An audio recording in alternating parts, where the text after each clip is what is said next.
pero kung masasanay na kayo kung paano to gamitin. Kasi yung iba po kaya ganun lang, hindi po nila nababalanse.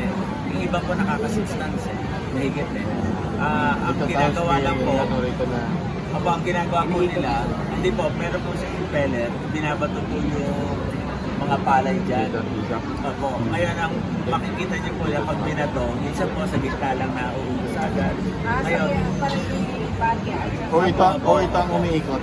Hindi po, naka-steady lang po Hindi siya bago yung impeller binabato dun sa gano'n siya ng ano.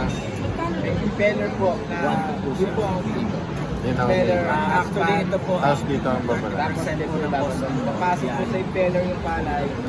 Babato po niya. Nabibiyak na yung palay natin. Bigas na siya. Kasi ang rubber roll. Opo. Ganyan, Pag ganun, Kaya paikot. durog po. Galing dito, di ba? Kaya madudurog po sa rubber roller. Diyan naman po, hindi po siya madudurog. Kaya mataas ang